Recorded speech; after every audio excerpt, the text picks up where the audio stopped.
heading south of the Mason-Dixon. This is the Week in Review at the Abbeville Institute.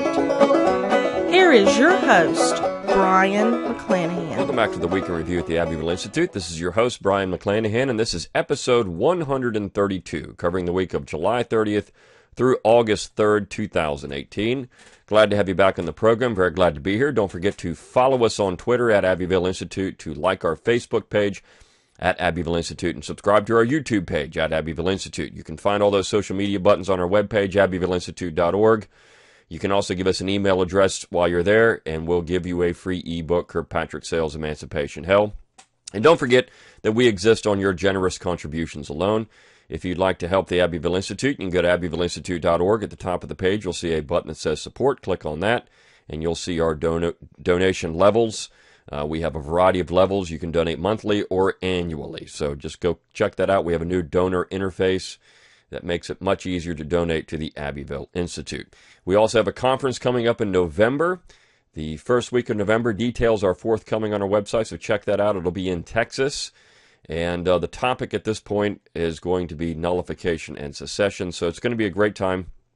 We're going to have some really good speakers, and so you're going to want to be there. Information will probably be up within the next week. Okay, all of that said, let's talk about the week that was at the Abbeville Institute. And I think one of the topic for the week was misinformation. This is something that people talk about a lot. You know, we're in the era of fake news. You have the president out saying that the problem with the media is that it presents fake information.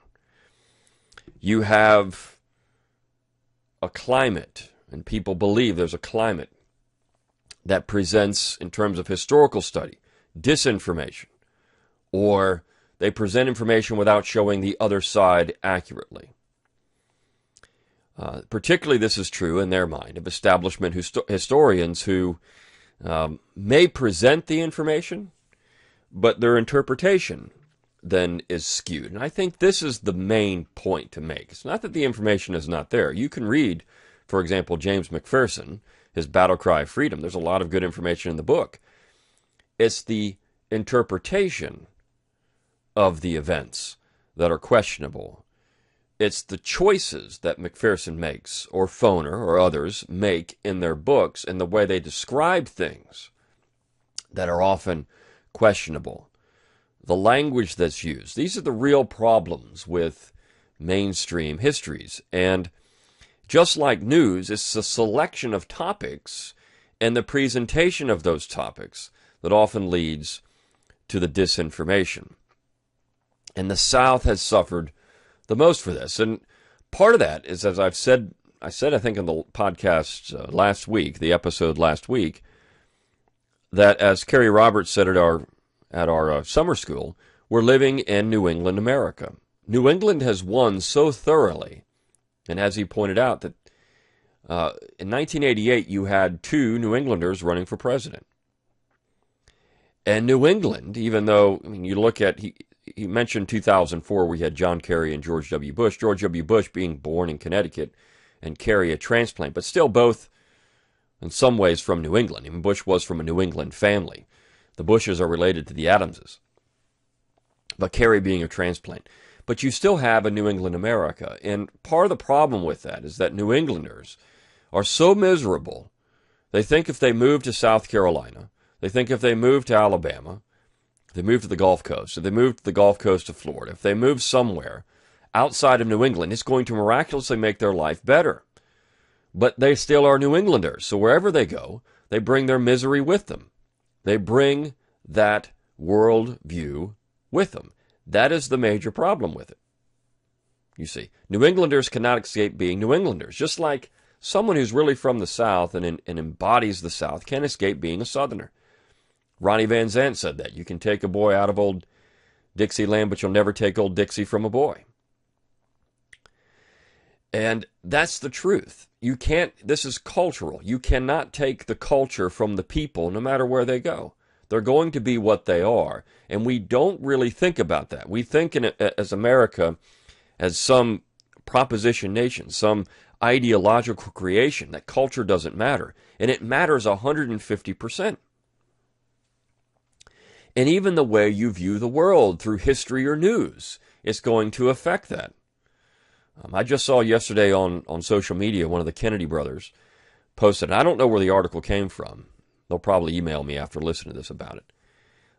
But it showed Nancy Pelosi and Chuck Schumer as Southern plantation owners. I mean, it's preposterous. These people are both from outside the South, and to say that they are Southern plantation owners, and the point is that these people have become, the Democrat Party is still the old Democrat Party. I'm going to talk about that in this particular episode because Paul Yarbrough has a piece on that. But Schumer's from New York and Pelosi's from California. Infected, from San Francisco, California. Infected with Yankeeism. And that's what the left coast has become in California. So you cannot get away from this idea of culture, and that's really what makes the South the South. It's the culture of the people. It's not the geography. Certainly that lent to the economy that the South would pursue. Without question, you have a situation where because of the climate and geography in the South, you're going to have a particular type of economy, and same thing in the North. But the culture was there before that. The culture in New England was there when the first Puritans set foot in New England in the Massachusetts Bay Colony. That became the dominant culture. And the culture in the South was there when the first Englishmen set foot in Virginia with the Cavalier mentality. And then, of course, you had the influx of Celts in the South. You had the influx of Quakers in the North. And then you had the Hudson River Valley, which was a different culture in and of itself. These cultures matter, and we can't get away from that when we start talking about American politics and American society. And not only that, Southern history. When somebody comes to the South that does not understand the culture of the South, it becomes a specimen to be studied. Something that you have to put under a microscope and say, look at these curious people in the South. I don't understand them. Let's look at them like a bug. Let's study the Southerner as a bug, as a specimen. When in reality, the Southerner, if you look at the culture of the West, not California, the West Coast, not the coast itself, but you look at the culture of the West, the Mountain West.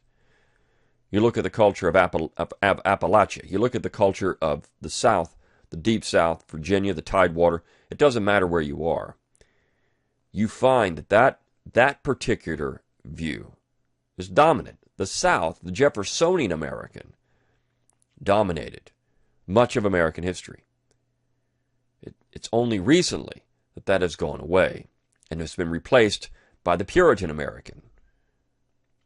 The idea of the collective, the liberty of the community over individual liberty. Something the South, in terms of its long-standing position on liberty, never would have supported. So, culture matters. You can't get around it. And I think that's the important takeaway to get from any time you study history. You have to look at the culture of the people and the background of the people writing it. I remember when I was an undergraduate, this was discussed quite often, even as a graduate student. But I don't think that people really think about this much anymore. If somebody comes into writing history as an Eric Foner, as a communist ideologue, that's how they're going to write history. And that's their worldview. Even Eugene Genovese was a New Yorker. And so he always had that perspective in mind. He wrote great Southern history. I think he, more than anyone else, was able to check that at the door, so to speak, and then try to write about the history of the people from the people's perspective that he's writing about. That is the mark of a good historian, someone that can get the essence of a people without looking at it from their own worldview.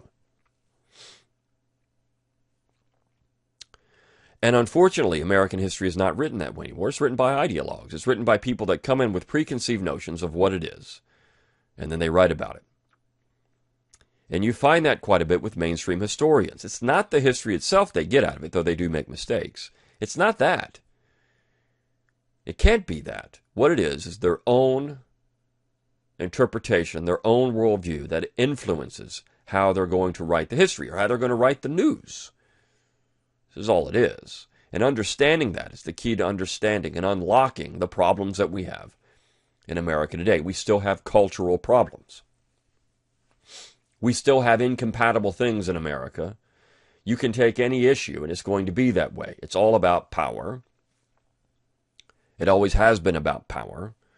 And you have a certain subset of America, North and South. I mean, this is not something that's exclusive to Northerners, who want to dominate the Union and want to dominate the other sections and have a one-size-fits-all idea. This is not the part of Southern history that we support, or American history that we support. We support the idea, the Abbeville Institute, of this Jeffersonian America, a real federation of states, the idea of real federalism, that culture matters, and New England can have their culture as long as they keep it in New England, and the South can have its culture and celebrate it as long as they keep it in the South. And no one should change that. No one in the South runs around and says, you know what you guys in New England should do, you guys in England should do, New England should do, of course, adopting their language, is y'all should say y'all. Not say you guys. Y'all should say y'all. You should do that. No one runs around in the South anymore and says, that Thomas Nast version of Santa Claus, that's not really Southern. But that was a Northern cultural imposition on the South. They had their own views of Christmas and St. Nick. But this Northern view of Santa Claus becomes dominant. And so that's a cultural imperialism. That's just one example. There's all kinds. And I'm going to talk about today, in this particular episode, a couple of things that have to deal with that. So the first is one of the great myths, and this is all about myth. One of the great myths of the 1860s is that Lincoln wanted to avoid war. That he wanted to avoid war, that he was very concerned about avoiding war, and he was just dragged into this thing, kicking and screaming. He didn't really want it. Well, the piece that we ran on Monday is entitled Colonel Baldwin Meets Mr. Lincoln. It's written by John M. Taylor. It's an essay from his book, Union at All Costs, From Confederation to Consolidation. It's self-published. It's a very good book. I've been promising him for, over a year to write a review of this, and I've just had no time. But we got a chance to publish. He asked if we would publish a chapter from this book, and so we did, and it's excellent. And he told me a little side story about this, that he actually got into a debate with Guelzo, who's just a notorious neoconservative Lincolnite. And he brought this particular issue up, and Guelzo's response is, you're looking at the wrong sources. Well, what sources are those? Could they be Baldwin himself? There actually was an entire pamphlet written on this particular episode when Colonel Baldwin met Mr. Lincoln, and it was published in 1866. It's essentially testimony about this particular episode, and it's not some lost cause myth. And what you get out of this particular issue is that when Baldwin meets Lincoln in April of 1861, April 4th, by the way, 1861, essentially this is a private meeting, and Baldwin was a Unionist. And what he was trying to do, and what supposedly happened is Lincoln said, if you do X, Y, and Z, I'm not going to do anything about this. But not just that. Lincoln had said in this particular interview, it was a private interview at the White House, which at that time was the executive mansion. It wasn't the White House until Teddy Roosevelt.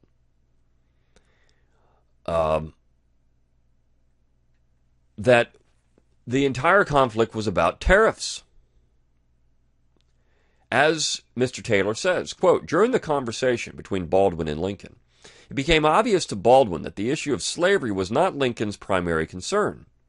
Digesting Lincoln's comments, Baldwin began to see the issue as, quote, the attempted overthrow of the Constitution and liberty by the usurpation of a power to crush states.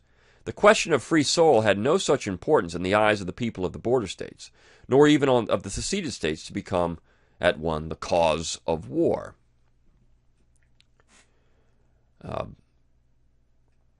Now, Baldwin had made some suggestions to Lincoln that he simply didn't follow through on. Baldwin actually said, this is from Taylor, Baldwin, quote, Baldwin told Lincoln that Virginia would assist and stand by him, even to the point of threatening him like her native son, George Washington.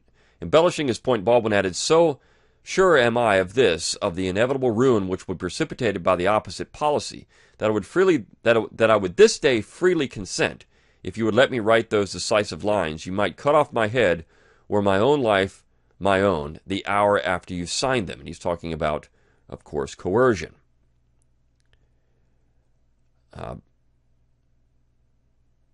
And Baldwin had said, look, Virginia will support you as long as you just follow the Constitution. He also suggested that Lincoln call a convention of the states to deal with the situation.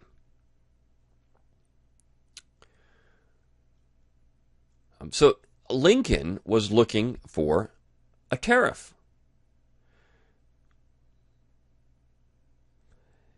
Taylor continues, quote, Lincoln did not like what he heard. He painted the South as insincere, as people with hollow words backed by no action, and claimed the resolutions, speeches, and declarations from the Southerners are, quote, a game of brag meant to intimidate the federal administration.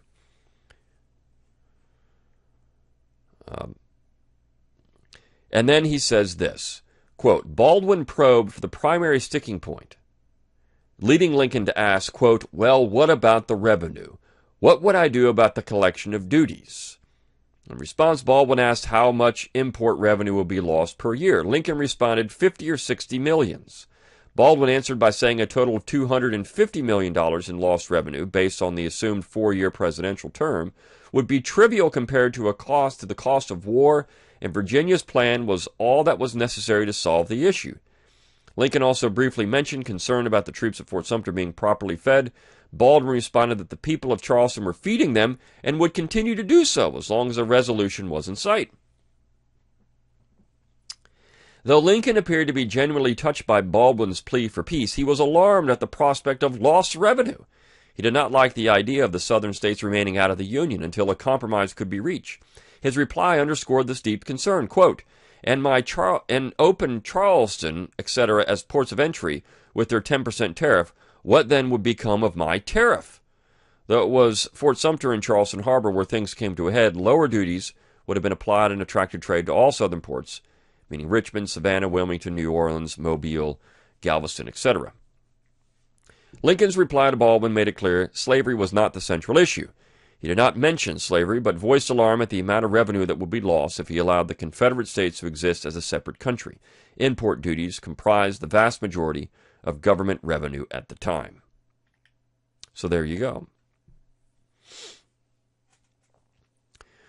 And Lincoln already said in this particular interview that he was too late.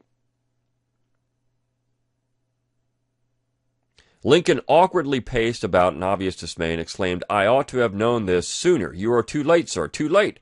Why did you not come here 4 days ago and tell me all this? Another fact not revealed in the conversation by Lincoln was that he had already authorized reinforcement of Forts Sumter and Pickens on March 29th, and the ships were preparing to sail.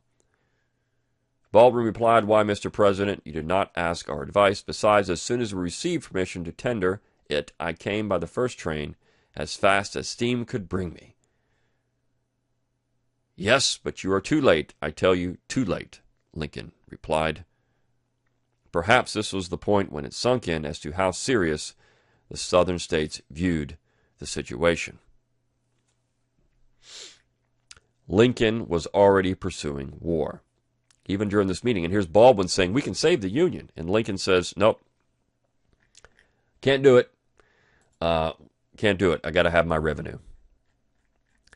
So this is where you get to myth making. And of course, some people would say, well, that's just lost cause nonsense because the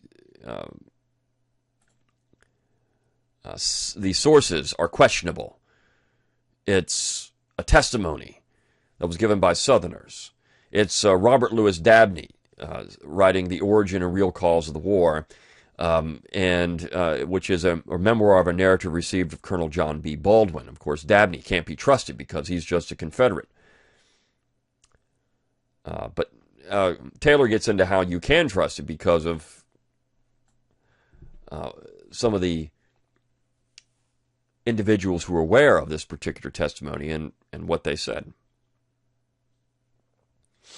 So, when you look at, for example, the portrayal of the Copperheads, this is an excellent book review by Scott Trask. The Saints Are Marching On and On and On.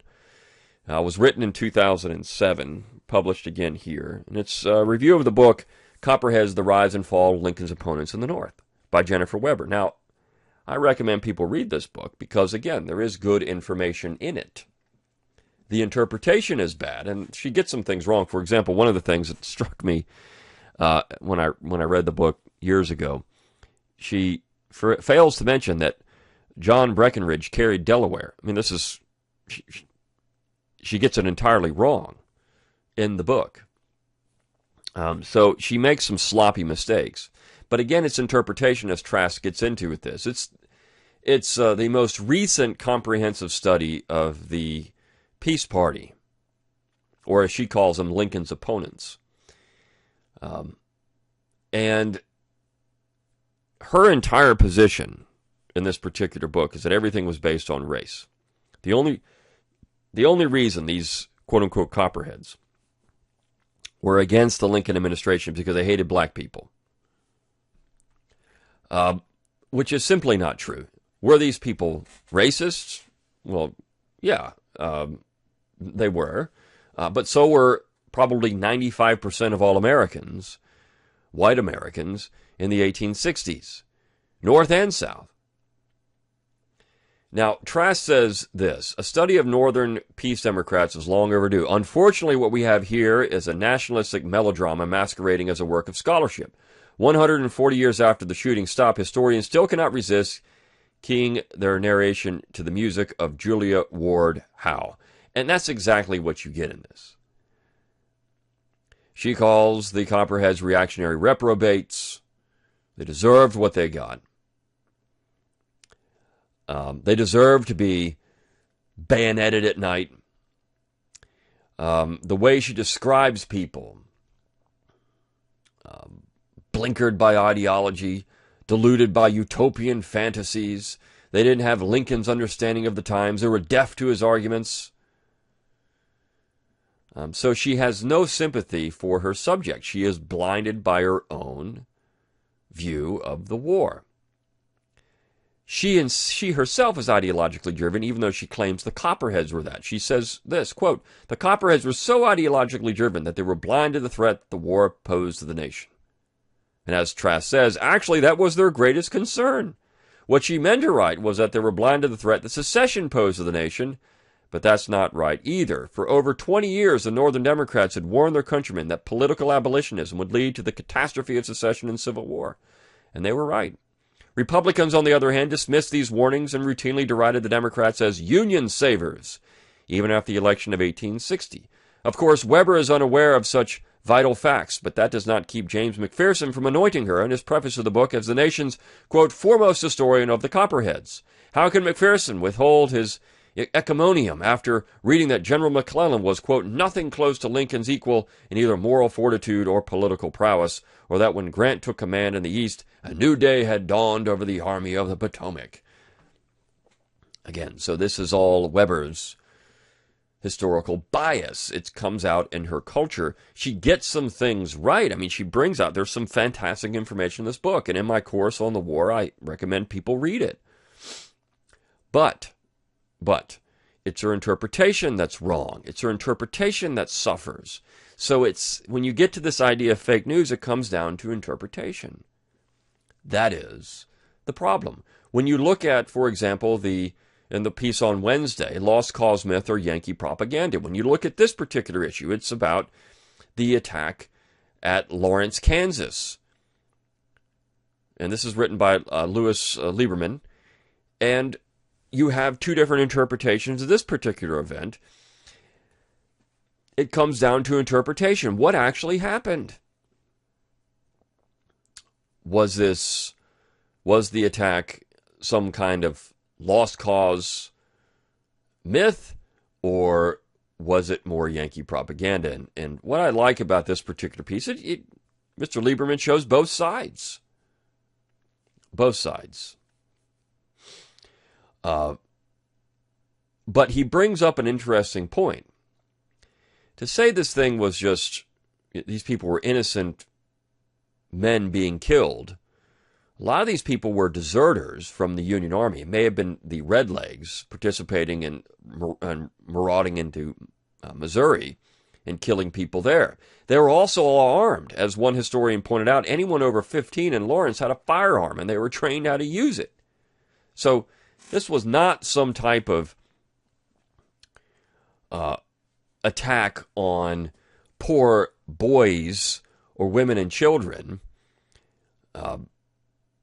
alone. This was an attack on men they considered to be soldiers. And they certainly overwhelmed Lawrence, but it was an attack on soldiers. This is what the South considered it to be. And of course, other historians disagree. But it's okay, you see, for Sherman and Grant to go and wage total war on the South, but it's not okay for Southerners to go in and essentially do the same thing in the North. It's not okay. You can't do that, you see. And Southern sources, again, are just lost cause mythology. They're biased, you see. They're biased. You can't rely on those sources. They're biased. But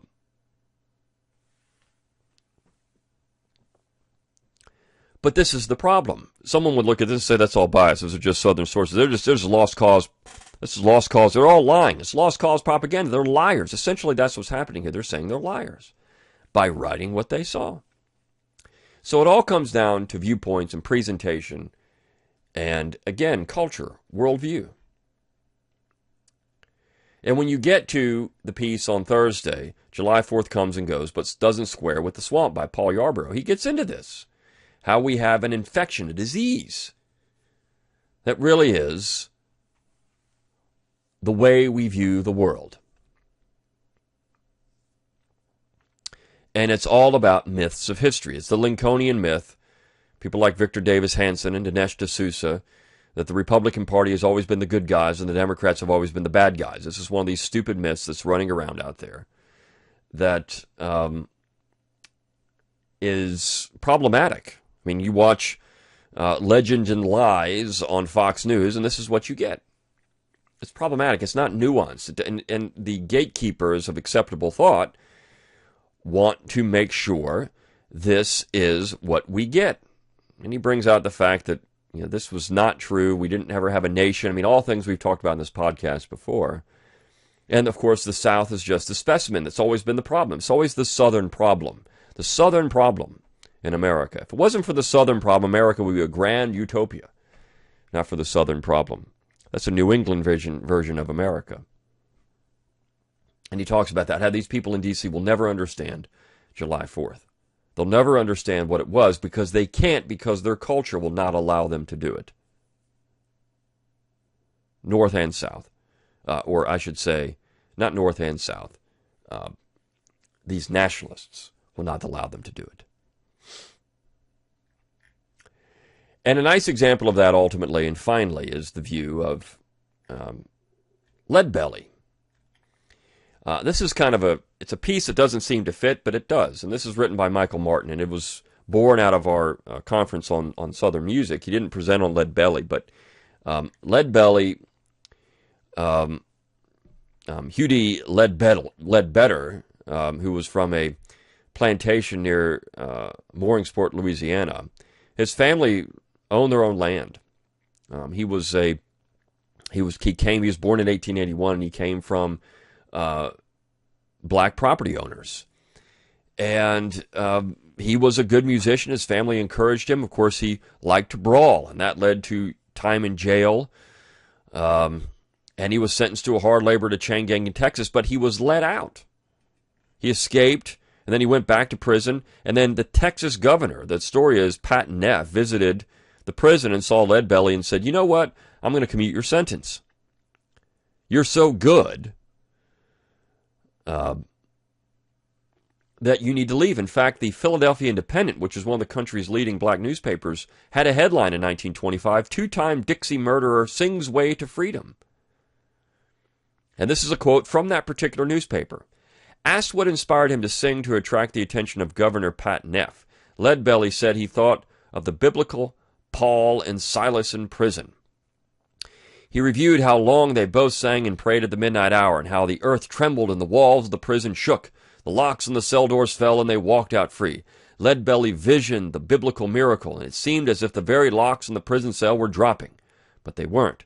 Then he sang a song he had composed himself. He waited until Governor Neff made his regular visit to the prison, and then serenaded the Texas chief executive with the lines, "If I had you, Honorable Governor Neff, where you got me, I'd wake up in the morning and set you free."